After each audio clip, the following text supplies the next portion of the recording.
Halo guys, bersama saya lagi dalam Alright Napa Channel. Pencerahan terbaik daripada YB Azalina Othman sehingga akan pembangkang yang tidak berani untuk mencelah berdiri dan mengganggu semasa sesi penggulungan menjawab soalan-soalan ketika perbahasan. Ya, jadi inilah sahabat semua pembangkang yang hanya pandai untuk berkata-kata, nampak kosong, ting kosong, berdegar-degar. Tapi apabila hari ini sekali lagi YB Azalina memberikan pencerahan ya terkait dengan isu-isu yang dibangkitkan berkaitan dengan kestabilan ekonomi, kestabilan politik dalam negara kita, berkaitan dengan undang-undang. Dan satu perkara yang menarik saya juga adalah berkaitan dengan akta akta parlimen tetap supaya tindakan untuk menebuk atap ini tidak boleh lagi dilakukan oleh geng-geng tebuk atap, geng-geng pembangkang yang merakuskan kuasa ini, sahabat-sahabat semua.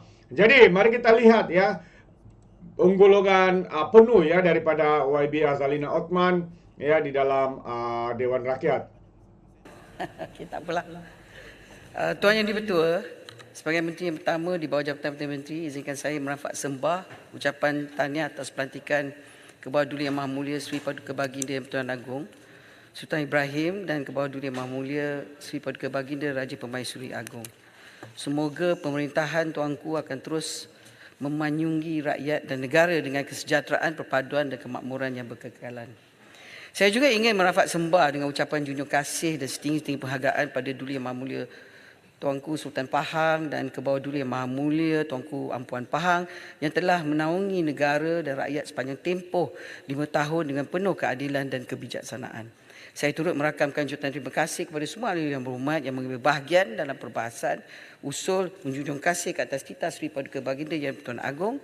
Tidak kurang daripada 23 ahli yang berhormat yang telah berbahas dan menyatakan cadangan, teguran serta pandangan masing-masing melibatkan menteri di Jabatan Perdana Menteri, undang-undang dan reformasi institusi terdiri daripada Shah Alam, Hulu Terengganu, Subang, Pasir Mas, Petaling Jaya, Jelutong, Tumpat, Beluran, Bayan Baru, Sibu, Besut, Selayang, Port Dickson, Tampin, Keningau, Bukit Gelugor, Bentong, Arau, Batu, Betok, Stew, Lumut dan Kota Melaka.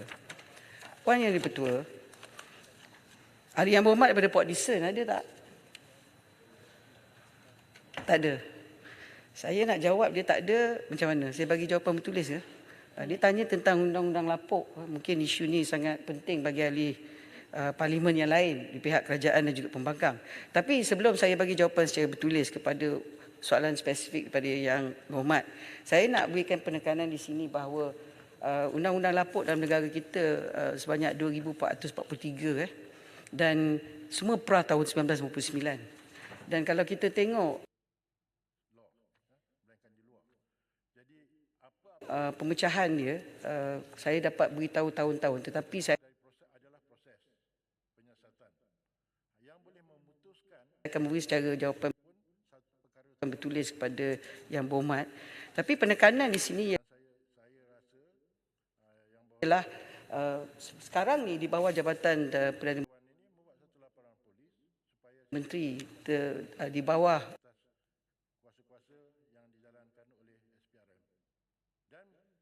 Jabatan Peguam Negara, di bawah juga Akta Penyemakan Undang-Undang 1968, Akta 1, adanya komisioner untuk Akta Penyemakan Undang-Undang dan juga adanya di bawah satu bahagian di bawah Jabatan Peguam Negara.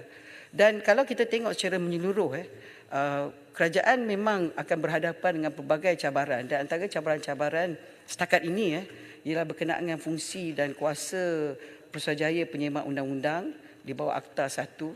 Itu fungsi utama bahagian penyemakan dan pembaruan undang-undang Jabatan Peguam Negara ialah menyemak undang-undang yang ada, mencetak semula undang-undang, memperluas undang-undang persekutuan ke Sabah Sarawak Wilayah Persekutuan, menterjemah teks bahasa Inggeris Undang-Undang PRA 1967 ke dalam bahasa kebangsaan, mengkaji semula undang-undang lapuk dan usang dan memodernkan dan memperbaharui undang-undang supaya sejajar dengan perubahan semasa. Pegawai di bawah kepimpinan bahagian ini adalah tidak mencukupi kerana isu yang dikaji selalu melibatkan hal perkara yang begitu kompleks yang memerlukan pasukan yang khusus untuk menumpukan perhatian. Apa juga kajian pembaharuan memerlukan keputusan dasar di pihak kementerian dulu, kemudian diikuti dengan kajian pembaharuan undang-undang memerlukan maklumat komprehensif seperti sejarah, fakta, dokumen, data yang berkaitan. Seringkali maklumat ini sukar diperolehi kerana sumber rujukan adalah terhad. Kemudian kajian pembaharuan yang dijalankan di atas inisiatif bahagian juga seringkali bukan keutamaan, dan maklum balas yang diterima daripada pihak berkepentingan kadang-kadang tidak menepati pada skop kajian, dan bahagian kajian undang-undang lapuk terdapat kesukaran untuk mengenal pasti pihak berkepentingan dalam undang-undang yang terlibat. Ini adalah kerana undang-undang tersebut lama dan kewujudannya tidak diketahui. Jadi itu sebabnya Tuan Yang di-Pertua, kita mesti melihat bahawa dalam aspek ini, elemen yang saya sebut tadi tentang isu yang ada pada kita mempunyai Akta Penyemakan Undang-Undang iaitu Revision of Laws Act 1968 Akta 1. Yang kita juga nak tengok kepada elemen reformasi undang-undang.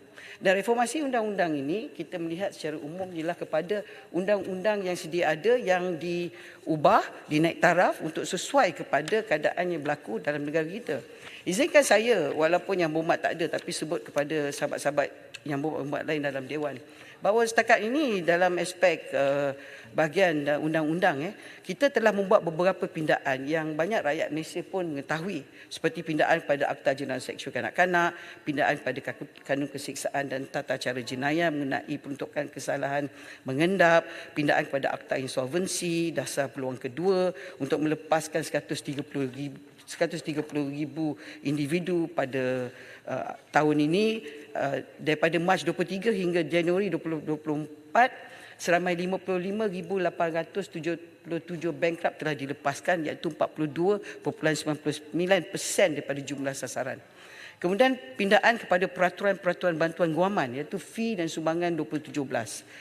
Kemudian kepada pindaan kepada Akta Suruhanjaya Hak Asasi Manusia Malaysia, bacaan kali pertama kedua telah kita buat, dan kemudiannya pada sidang Dewan Negara kali ini akan dibawa kepada Dewan Negara untuk pindaan kepada Akta Suhakam. Pengumbalan kepada Akta Pemalsuan Hukuman Mati Mandatory, pengumbalan kepada Akta Simakan Hukuman Mati, pemujaraan sepanjang hayat, pengumbalan kepada rang undang-undang kekebalan bidang kuasa negara asing yang akan berlaku pada minggu depan.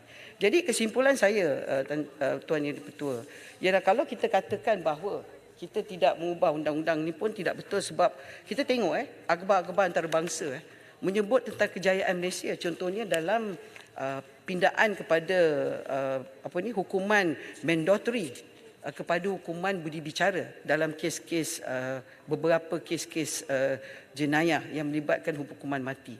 Berarti bahawa dunia mengakui bahawa Malaysia telah mengubah langkah kepada undang-undang yang sedia ada kepada undang-undang yang lebih progresif. Jadi itu sebabnya bagi saya salah satu daripada cabaran ialah pemindaan, perubahan dan melihat kepada langkah-langkah mengambil kira banyak elemen, sebab bukan saja boleh dikatakan hanya nak mengubah undang-undang saja, tetapi membawa semua stakeholders dengan izin, NGO, CSO dan yang paling penting agensi-agensi yang terlibat dalam pindaan-pindaan sedemikian, kewujudan undang-undang baru ataupun meminda kepada undang-undang yang sedia ada. Dan kita tengok juga dalam elemen-elemen yang berlaku dalam negara asing, mereka juga bergerak pada langkah yang sama. Saya bawa balik daripada mesyuarat Menteri-Menteri Undang-Undang di Zanzibar, di Tanzania, 4 hingga 9 Mac. Cukup panas Tuan Yang Di-Pertua. Nasib saya di sana selepas sebelum bulan puasa, kalau tidak berpeluh juga. Dan saya boleh beritahu di sini bahawa kesemua Menteri-Menteri Undang-Undang Commonwealth itu berkata bahawa mereka melihat kepada undang-undang AI, digital, di mana sehingga bantuan guaman pun diberi melalui sistem artificial intelligence. Jadi undang-undang mereka sudah berubah. Dan kita ada 2,000 undang-undang lain yang sebelum merdeka, selepas merdeka. Itu undang-undang substansif. Tetapi cabaran yang masuk yang begitu laju itu sebab bila yang membuat banyak bercakap tentang isu digital, isu scammer, ia kerana kelajuan yang berlaku dengan teknologi. Dan dalam aspek kerajaan melalui Kementerian Undang-Undang ataupun agensi undang-undang, Jabatan Pengurusan Negara dalam mana-mana negara Commonwealth berhadapan dengan cabaran yang sama. Perubahan yang berlaku. Jadi kita perlu melihat perubahan ini secara positif walaupun begitu drastik, tetapi melihat sebagai contohnya dalam elemen bantuan guaman, menggunakan aktiviti AI, artificial intelligence, untuk membantu sebagai contoh elemen isi borang. Kedua, untuk membantu dalam mewujudkan surat dalam sistem teknologi maklumat.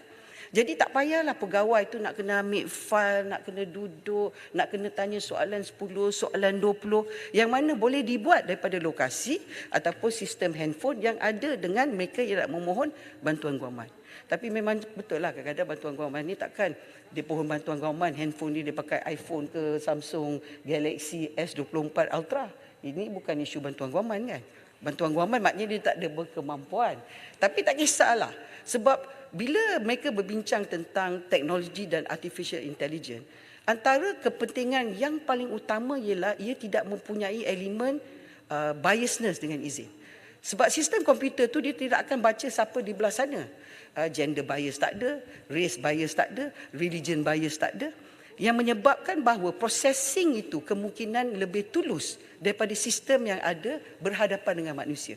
Itulah perbincangan yang dibincang sebab hala tuju banyak negara Commonwealth khasnya ialah ke arah penggunaan AI untuk kewujudan undang-undang, pembaruan undang-undang, memberikan perkhidmatan undang-undang dalam agensi-agensi yang bertanggungjawab. Jadi saya cuba nak maklumkan kepada semua ahli-ahli parlimen, kita pun kena ada kecanggihan memahami tentang apa itu sebenarnya AI. Itu jawapan saya, tapi saya akan memberi jawapan secara lebih banyak secara bertulis kepada Yang Berhormat tanya saya tentang soalan yang spesifik. Kemudian dalam penubuhan Ombudsman di Malaysia, izinkan saya memulakan ucapan dengan menyatakan bahawa Kerajaan Madani bila bercakap tentang Ombudsman Malaysia seperti yang dibangkit oleh ahli-ahli Yang Berhormat, khasnya ahli berhormat daripada Bukit Gelugor, ada? Tak ada juga. Tapi tak apalah, saya sebut tentang Ombudsman ni. Sebelum saya nak mula sebut, saya nak ucap tahniah pada Kerajaan Negeri Sarawak. Kalau kita tengok Yang Berhormat Puan Speaker daripada Sarawak. Sarawak ada undang-undang Ombudsman dia sendiri. Kerajaan Negeri Sarawak. Sebab Kerajaan Negeri Sarawak menyedari bahawa ini sesuatu langkah yang begitu positif. Yang bagi saya satu kejayaan yang perlu kita memberikan tahniah kepada Kerajaan Sarawak, khasnya Premier Sarawak. Saya ucap tahniah pada beliau. Jadi inilah yang langkah kita nak. Tapi tidak bermakna dalam negara kita di Semenanjung, kita tidak ada sistem untuk mewujudkan ketidakpuasan hati kepada isu-isu ataupun pekerjaan ataupun yang kita harapkan Ombudsman secara spesifik lakukan. Kita ada dengan kita banyak sistem yang memang wujud dalam infrastruktur agensi tersebut. Apa yang sedang diusahakan oleh Kerajaan Madani pada hari ini adalah mewujudkan Ombudsman Malaysia dengan harapan yang benar-benar bebas daripada kerajaan sebagai sebuah badan berkanun persekutuan yang mempunyai fungsi untuk menerima, mengendali dan menyelesaikan aduan berkaitan salah tadbiran dengan izin maladministration dalam sistem penyampaian perkhidmatan awam di agensi perkhidmatan awam persekutuan. Ombudsman Malaysia akan menjalankan 8 fungsi susulan iaitu dengan izin, recommending, reporting, planning, monitoring, evaluating, advising, mediating and conciliating dengan izin serta memulakan tindakan kajian analisis bagi kes aduan dan kepentingan awam. Penubuhan Ombudsman Malaysia ini akan mengambil kira model undang-undang Ombudsman lain di negara lain seperti United Kingdom, New Zealand, Sweden, Australia, Hong Kong, Filipina, Thailand, Gambia, Namibia. Selain itu, undang-undang institusi agensi kerajaan Malaysia seperti SPRM, EIAC, Suhakam, Jabatan Audit Negara dan terkini Suruhanjaya Bebas Tata Kelola Polis IPCC dijadikan sebagai rujukan untuk penempatan dasar Ombudsman Malaysia. Buat masa ini, kerajaan berada pada peringkat akhir dan dalam memutamatkan perundangan Ombudsman Malaysia akan dibawa kepada Kabinet Malaysia, dibawa kepimpinan Yang Amat Berhormat Perdana Menteri yang ke-10 bagi menyelarai isu pertindahan fungsi antara agensi-agensi berkaitan, khususnya peranan yang perlu dimain dan tertakluk kepada peranan yang dimainkan setakat ini oleh badan seperti EIAC dan juga beberapa agensi-agensi yang terlibat dalam penguatkuasaan undang-undang.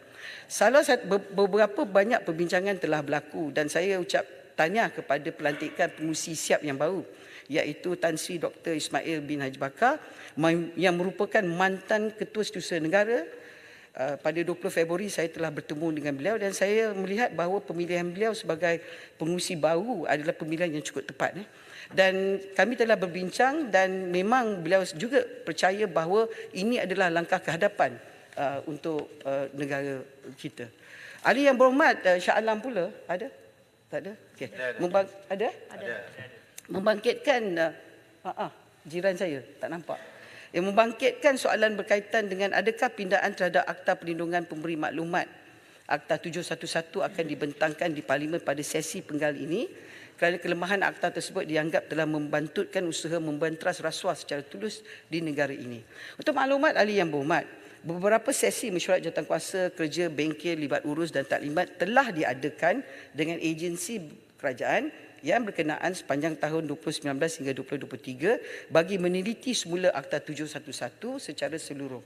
Ini termasuk mendapatkan pandangan dan khidmat nasihat daripada pemegang taruh, termasuk pertubuhan bukan kerajaan antara lain Transparency International dan Center to Combat Corruption dan Cronyism C4. Selain itu, sesi libat urus ini telah turut menilai kesediaan badan-badan yang telah diperuntukkan kuasa terhadap mekanisme pelaksanaan dan implikasi yang mungkin berbangkit apabila pindaan ini dikuatkuasakan. Kerajaan Madani buat masa ini sedang meneliti cadangan mekanisme pemusatan centralisation, penerimaan aduan kelakuan tidak wajar dan pemberian perlindungan pemberi maklumat di bawah Akta 711. Cadangan pindaan dan penambahan baikan Akta 711 ini akan membolehkan pelaksanaan perlindungan pemberi maklumat secara eksklusif, efektif dan seterusnya mampu mewujudkan suasana neutral, lebih tulus dan berkecuali dalam mengendalikan semua aduan berkelakuan tidak wajar daripada pemberi maklumat. Untuk maklumat lanjutnya kepada Yang Berhormat, cadangan pindaan ini melibatkan penubuhan sebuah agensi berpusat yang khusus dengan latihan dan tata cara pengendalian khas kepada perlindungan pemberi maklumat serta mampu menyelesaikan semua perkara berkaitan Akta 711. Ini adalah bertujuan untuk memastikan fokus dan tata cara kerja yang lebih teratur, sistematik dan jelas kepada kedua-dua agensi berpusat dan agensi penguatkuasaan supaya tidak kekeliruan bidang tugas di antara keduanya. Cadangan-cadangan penambahbaikan pada Akta 711 ini yang dijadualkan untuk dibentangkan di Dewan Rakyat pada tahun ini, sebaiknya dasar berhubung dengan agensi berpusat tersebut selesai dikaji dan dimuktamadkan merupakan salah satu daripada inisiatif Kerajaan Madani dalam usaha untuk membantras penyalahgunaan kuasa, rasuah dan penyelenggaraan integriti dalam kalangan masyarakat khususnya dalam organisasi awam dan swasta. Tuan Yang di-Pertua, berkenaan dengan soalan juga daripada Yang Berhormat Shah Alam dan Yang Berhormat Bentong menyentuh tentang perkara berkaitan dengan pengubalan Akta Pendanaan Politik. Untuk maklumat ahli Yang Berhormat, pada ketika ini rang undang-undang pendanaan politik masih di peringkat penelitian dan kajian yang sedang dikendalikan oleh Jawatankuasa Pilihan Khas Hak Asasi Manusia, Pilihan Raya dan Reformasi Institusi, antara lain untuk mengambil kira pandangan daripada semua parti-parti politik yang berdaftar di Malaysia, sementara penelitian dijalankan apa-apa pendanaan politik buat masa ini masih tertakluk antara lain kepada beberapa undang-undang sampingan seperti Akta Suruhanjaya Pencegahan Rasuah Malaysia, Akta 694 dan Akta Pencegahan Pengumbalan Wang Haram, Pencegahan Pembiayaan Keganasan dan hasil daripada aktiviti wang haram 2001 Akta 613. Susulan rujukan perkara dasar mengenai rang undang-undang pendanaan politik oleh Kerajaan Madani ke Jawatankuasa Pilihan Khas Asasi Manusia, Pilihan Raya dan Reformasi Institusi pada tahun lalu. Dan satu mesyuarat telah diadakan oleh Jawatankuasa tersebut, iaitu bilangan 1/2024 pada 29 Februari. Menerusi mesyuarat berkenaan, terdapat keperluan untuk menyeluruh dilihat dalam perkara-perkara yang telah dibangkitkan di dalam mesyuarat tersebut yang meliputi hak skop bayaran sumbangan, sumbangan individu maupun parti politik serta ketetapan tentang pendanaan awam untuk parti-parti politik. Untuk maklumat, pendanaan awam merupakan satu sistem di mana jumlah wang diperuntukkan oleh kerajaan untuk diagihkan kepada parti politik mengikut formula yang ditetapkan. Terdapat perbandingan pelbagai cadangan draft undang-undang, rang undang-undang tersebut yang juga telah dibincang semasa mesyuarat JKPK dan tindakan penyelarasan difikirkan perlu bagi menghasilkan RUU yang memenuhi kriteria dengan izin public funding seperti mana negara demokrasi matang di Denmark, Jerman, Jepun, Korea dan Kanada. Bagi tujuan tersebut, penelitian secara terperinci akan dibuat sebelum laporan JKPK dimuktamadkan dan cadangan syur penambahbaikan dikemukakan pada kerajaan. Tindakan berterusan berkaitan pendanaan politik dilihat tepat pada masanya dan adalah selaras dengan komitmen reformasi institusi Kerajaan Madani di bawah kepimpinan Yang Amat Berhormat Perdana Menteri yang ke-10. Sebarang inisiatif ke arah pengubalan rang undang-undang pendanaan politik harus dilaksana dengan sebaik mungkin agar ia mencapai objektif sebenar, iaitu bagi mengatasi masalah ketirisan yang secara tidak langsung dapat memantapkan integriti dan tata kelola yang baik demi kesejahteraan rakyat Madani Malaysia. Menteri. Ya, saya tekun mendengar hanya satu minit saja lagi. Cuma saya ingin tanya dengan Menteri. Dalam perbahasan saya juga lihat Menteri sendiri juga telah berbincang tentang Fixed Term Parliament Act, satu akta baru digubal untuk kita mengelakkan perkara-perkara seperti langkah Sheraton.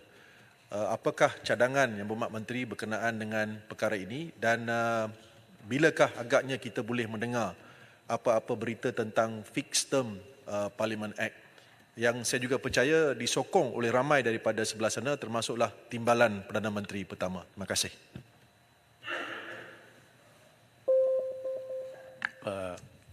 Terima kasih Puan Yang Di-Ketua dan juga terima kasih Menteri kerana penjelasan yang sangat mendalam tentang kedua-dua cadangan reform, institutional reform, iaitu pendanaan politik dan juga Whistleblower Act. Cuma kita boleh faham pendanaan politik ni satu yang very high hanging fruit yang perlukan beberapa pindaan juga melibatkan akta MACC, pemisahan kuasa dan sebagainya. Tetapi berkenaan dengan Whistleblower Act ni kita boleh anggap ianya sebagai very low hanging fruit yang mungkin boleh juga dilaksanakan lebih segera seperti mana yang diusahakan oleh pihak kementerian ataupun kerajaan berkenaan dengan Freedom of Information Act dan juga berkenaan dengan Parliament Services Act. Terima kasih. Yang Berhormat Menteri, perlu masa tambahan. 5 minit je lah. Sebab Ya. pukul 4 kita habis 5.30, lagi ada dua menteri dan kita buka 7.27. Kecuali kat Sabah Sarawak buka awal lah. 5 minit lagi.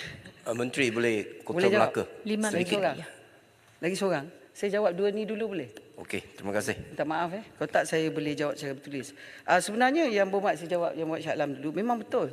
Sebab kalau kita lihat Ketua Majlis Yang Amat Berhormat Perdana Menteri memang melihat bahawa kalau kita bercakap tentang ombudsman, whistleblower, semua ni mesti digerakkan serentak.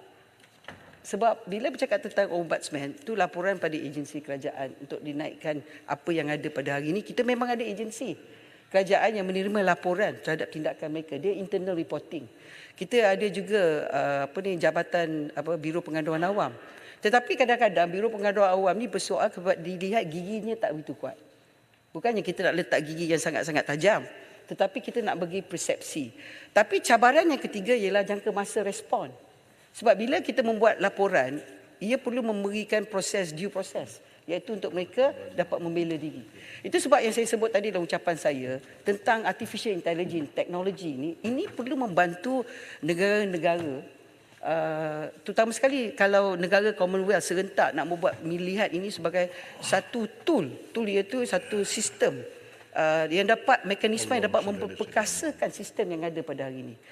Sebab walaupun undang-undang kita tu hebat Yang Berhormat, kita buat sehebat mana, kalau manusia yang nak melaksanakan banyak cabaran. Kalau sistem AI yang membantu manusia dan AI, keberkesanan tu lebih pantas. Sebab saya sebut tadi tidak ada elemen biasness.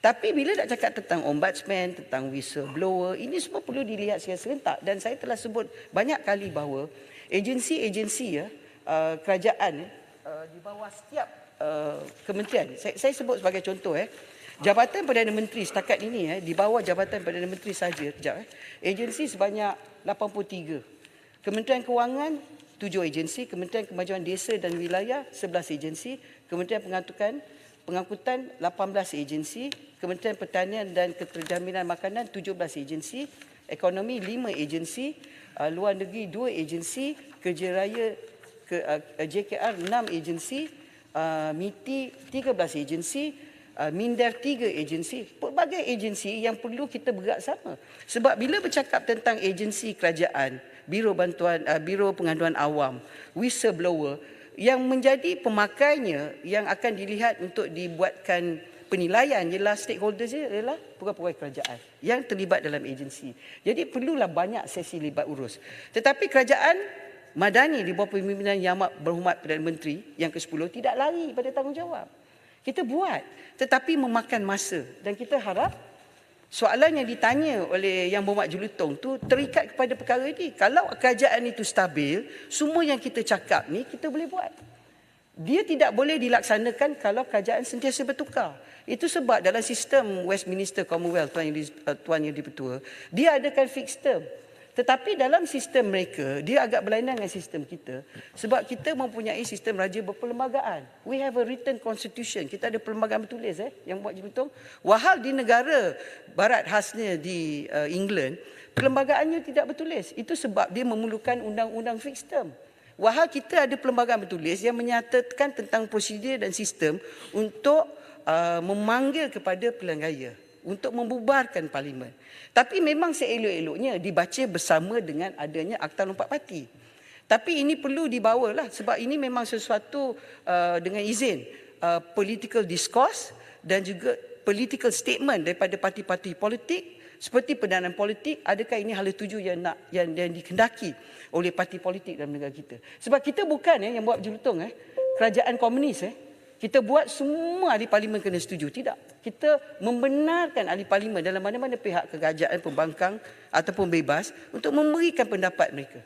Silakan Yang Berhormat. Terima kasih Menteri. Pertama sekali saya ingin puji Menteri lah. Sebab kita boleh lihat Menteri begitu berusaha kuat untuk reformasi institusi. Jadi saya nak cadang kepada Menteri, bolehkah kita keluarkan satu blueprint supaya untuk maklumat rakyat Malaysia, apakah yang sedang dilakukan oleh kementerian untuk reformasi institusi ini. Dan saya juga ingin tanya, apakah perkembangan terkini berkaitan dengan pemisahan kuasa antara peguam negara dan juga pendakwa raya. Terima kasih Menteri. Boleh saya tambah soalan? Datuk Timur Raya Dipertua, saya dalam perbahasan saya sudah mencadangkan untuk memastikan kestabilan politik, satu undang-undang digubal dalam parlimen ini di mana penentuan majoriti seseorang itu sokongan seorang untuk menjadi Perdana Menteri mendapat majoriti parlimen ini, kita gubal undang-undang, keputusan hanya boleh dibuat dengan undian dalam dewan ini dan bukan melalui surat akuan, di mana ada kita kata guesswork. Setiap minggu ada seorang lagi yang kata dia ada SD atau surat sumpah sokongan yang lebih. Jadi boleh setuju tak Menteri supaya kita gubah undang-undang ini di Dewan ini supaya kita balik kepada kedudukan undang-undang semasa kes Stephen Kaloningkan dulu, Ketua Menteri pertama Sarawak, di mana mahkamah telah putuskan hanya di Dewan sahaja boleh majoriti ditentukan, bukan di luar Dewan. Terima kasih.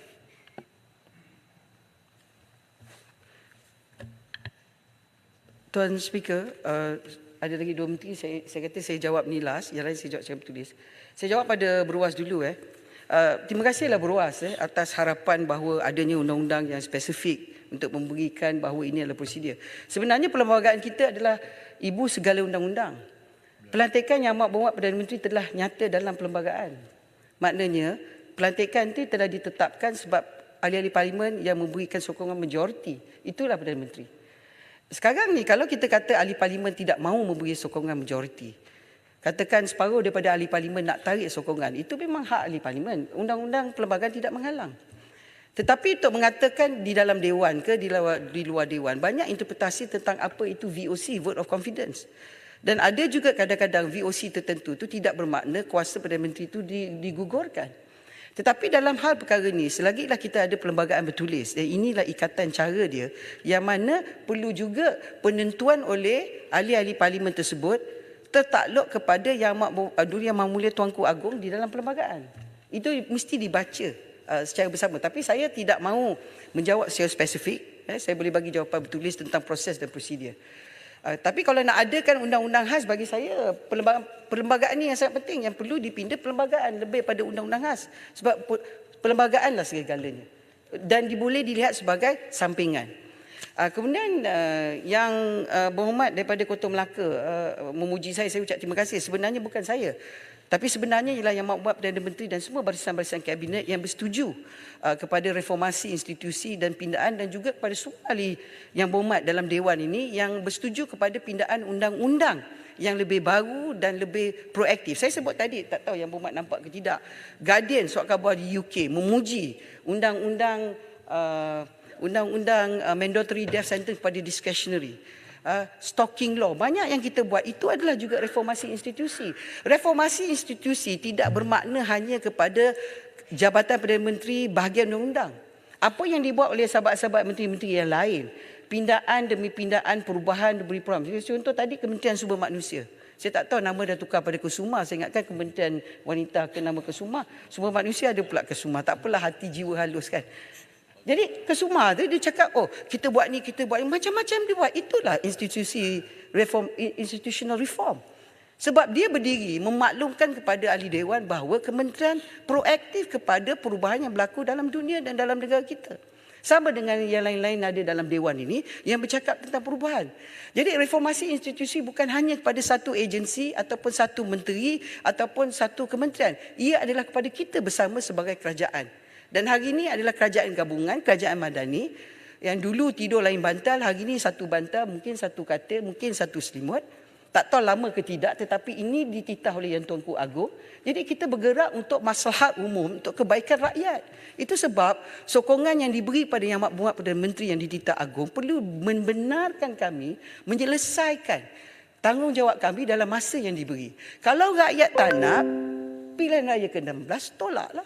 Kalau rakyat nak, kekal ke rakyat nak bagi lebih, terpulang pada rakyat penentu. Tapi saya ucap terima kasihlah pada Yang Berhormat. Blueprint ni Yang Berhormat saya dah sebut tadi. Agensi-agensi saya sebut. Reformasi undang-undang, undang-undang lapor, undang-undang yang ada 2,000 lebih. Saya sebutkan ada 300 lebih agensi demi agensi yang saya sebut. Belum lagi masuk kerajaan negeri. Jadi bila kita nak buat, macam saya sebut tentang Yang Berhormat beruas tanya tentang AGPP. Saya dah cakap berpuluh kali, kita buat kajian empirikal. Tahun ini kita akan buat kajian di Canada dan di United Kingdom. InsyaAllah tahun depan di Australia, kan tertakluk pada masa. Dan ketiga ialah saya sendiri di Zanzibar berjumpa dengan Menteri Undang-Undang Merakap Peguam Negara di Tanzania, yang Menteri Undang-Undang Canada. Dia ni seorang Muslim, seorang Islam. Nama dia Arif. Memang handsome orang dia. Memang betul. Dia puji Malaysia dan kita puji dia. Tapi Kanada tu, dia kata dia agak berlainan sebab kerajaan negeri dia, provinsi dia ada peguam negara sendiri. Dan dia juga ada menteri besar ke ketua menteri kerajaan negeri tu yang dia tu sendirilah peguam negara. Itulah yang kata Menteri Pelancongan kadang kong kali kong, inilah kong kali kong. Tapi dia kata dia orang pun adalah sikit pening-pening. Itu yang kita nak buat kajian. Jadi yang buat beruas, kalau kita nak bercinta, takkan terus kahwin. Betul tak? Jadi yang buat, sabarlah. Nak buat anak pun mungkin 9 bulan keluar. Kami ni baru setahun lebih. Jadi sabar. Tapi yang penting dalam Dewan, yang kita tak boleh tipu pada rakyat melalui ahli parlimen, Yang Amat Berhormat Perdana Menteri, Yang Amat Berhormat Timbalan-Timbalan Perdana Menteri, Yang Berhormat Menteri-Menteri tidak pernah dalam mesyuarat kabinet menolak cadangan demi cadangan. Tetapi kerana kita adalah kerajaan bertanggungjawab, kita mesti buat dengan cara seperti orang Mandarin cakap ke orang bangsa Tionghoa cakap, man-man, perlahan-perlahan. Sebab kita tak nak buat kesilapan. Sebab yang menjadi mangsa, man-man loy, saya tak faham sangat cakap-cakap. Berarti bahawa Yang Berhormat, kalau kita buat terlampau laju, kesilapan ini kita nak buat pindaan perlembagaan susah. Jadi kita buat pelan-pelan dan kita buat kajian demi kajian. Jadi kesilapan negara tersebut, kita ambil the best practice dengan izin supaya kita dapat satu blueprint yang terbaik untuk pemisahan ini jika ia berlaku melalui perlembagaan. Terima kasih Tuan Yang Speaker. Cadangan saya sebenarnya nak menegakkan peruntukan dalam perlembagaan. Yang saya cadangkan hanya atur caranya supaya kita lebih jelas. Jadi tidak bercanggah dengan perlembagaan dan tak perlu memindah perlembagaan. Kita hanya memerlukan satu undang-undang menyatakan atur cara di mana majoriti dapat ditentukan dan tempat yang terbaik adalah dalam dewan ini. Jadi harapan saya kerajaan dapat nampak cadangan saya tidak bercanggah dengan peruntukan perlembagaan, malah nak menegakkan keperuntukan dalam perlembagaan supaya dia jelas dan pencerahan ini dapat menyelesaikan apa-apa rasa ketidaktentuan mengenai isu ini. Terima kasih. Saya yang buat beruas yang begitu lama dalam parlimen sama dengan saya. Yang buat beruas saya cadang. Yang buat beruas cadangannya baik. Yang buat beruas ada idea ungkapan undang-undang, buatlah private members bill. Macam kita buatkan akta lompat parti kan. Kita mula dengan private members bill kemudian menjadi government bill. Buatlah. Buat bagi idea yang berhormat, kemudian kerajaan boleh sama-sama bincang. Sebab setakat ini apa yang kita sentuh kuasa dah ada dalam perlembagaan. Dan apa-apa nak diubah mesti melalui perlembagaan. Itu saja saya nak malam. Jadi Tuan Yang Di-Pertua, pada semua yang berhormat yang lain yang saya tak sempat jawab, saya ucapkan banyak-banyak penghargaan dan terima kasih atas pandangan dan input-input yang dikongsi dan juga cadangan. Sepanjang tempoh perbahasan ini, Tuan Yang Di-Pertua dan bersama rakan-rakan menteri, terutama sekali timbalan menteri saya yang baru, kami mengucapkan terima kasih kepada yang berhormat sekalian, dan semua jawapan yang tak sempat akan diberi secara bertulis, dan segala pada perbahasan dan soalan-soalan yang tidak dapat dijawab secara lisan, dan segala yang baik datang pada Allah Subhanahu Wa Taala, dan selamatlah berpuasa dan berbuka. Terima kasih Tuan Yang Di-Pertua. Terima kasih. Assalamualaikum warahmatullahi wabarakatuh. Terima kasih Yang Berhormat Menteri. Terbaik sahabat-sahabat semua. Ini yang saya katakan semua, ya, sehingga kan tidak ada seorang pun, ya, ahli parlimen pembangkang yang bangkit untuk mencela, bertanya dan sebagainya. Mungkin mereka faham atau mungkin juga mereka bingung dengan soal undang-undang ini. Walaupun kita boleh lihat, ya, ini antara kesungguhan ahli YB Azalina Othman untuk membuat pelbagai reformasi, pembaharuan untuk memperbaharui, ya, undang-undang lapuk, undang-undang akta parlimen tetap, dan banyak lagi sahabat semua yang dikemukakan tadi. Dan kita harap semua ini dilakukan, ya, untuk mereformasikan bukan saja di kementerian undang-undang ini, tapi di kementerian yang lain juga, seperti mana yang dinyatakan oleh YB Azalina. Terbaik, ya. Jadi sampai sini saja sahabat semua. Sekiranya Anda mau berikan sebarang komen, pandangan berkaitan dengan isu ini, Anda boleh berikan di dalam ruangan komen. Terima kasih. Izinkan saya untuk mengundurkan diri, dan seperti biasa peribahasa mengatakan, tak apa pun gangkap 2 tahun keinginan. Dalam bahasa Melayunya, tepuk dadah, tanya selera. Sekian daripada Orang Dapat Channel. Kita berjumpa lagi. Bye-bye.